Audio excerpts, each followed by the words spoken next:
bienvenue sur Champ TV pour ces sorties du 20 mars. On va tout d'abord s'intéresser au dernier amour de Benoît Jacquot, le retour de Casanova sous sa caméra avec Vincent Lindon, Stacy Martin. On vous parlera aussi de Walter, un film qui pourrait être une surprise cette semaine. Enfin, US, c'est le Jordan Peele qui nous avait donné Get Out avant Candyman. Dernier amour.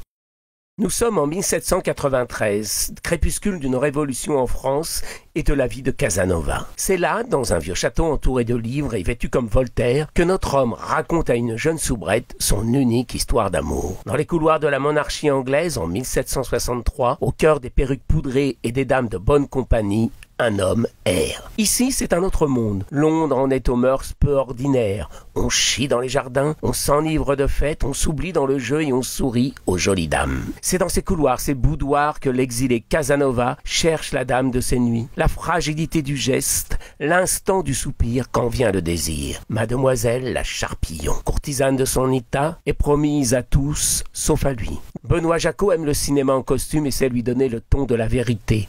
Après Les Adieux à la Reine en 2011, Sade en 2000, il s'intéresse à Casanova. Casanova, comme Piaf, croit en chacune de ses histoires d'amour. Il est un aventurier du cœur en quête d'un sentiment absolu plus qu'un collectionneur. Comme toujours, c'est un cinéma de l'intime qui intéresse ce réalisateur. À travers ce portrait d'une époque, il nous entraîne loin de la grande histoire dans la petite celle du quotidien. Dans ses couloirs et ses jardins, Vincent Lindon campe admirablement un homme pris au piège de l'amour. Tout se joue sur les silences, les non-dits, les phrases à double, triple sens. La Charpillon courtisane, elle attend peut-être qu'il lui prouve que ce n'est pas qu'une passade. Elle espère l'amour quand il prend le temps de se dire, de se vêtir des mots pour ouvrir les corps. Stacy Martin est parfaite dans La Charpillon, à la fois fragilité des sens et du corps, mais force de l'âme. C'est donc ce jeu d'une romance qui s'ébauche et s'élance pour fleurir ou mourir qui est le centre du récit.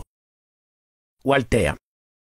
Dans le cinéma de genre, il y en a qui en ont, comme dans la scène symbolique des tontons flingueurs. Rebelle en avait, Walter en manque. Il reste sans cesse sur la caricature de ces personnages cousus humains pour un mauvais manque. Pourtant, cette histoire de pieds nickelés, d'arsouilles, de morphalou à la petite semaine avait de quoi nous enchanter. Un vigile d'origine africaine, pour jouer sur son passé trouble, confronté à une bande de neuneux et leur chef venu braquer le supermarché la nuit quand tout le monde dort. On pouvait en avoir à l'américaine, Liam Neeson, à la française Louis de Funès dans Faites sauter la banque. Au final, on obtient un film franchouillard avec des figures convenues où les acteurs roulent comme la bille de la roulette sans faire sauter la banque.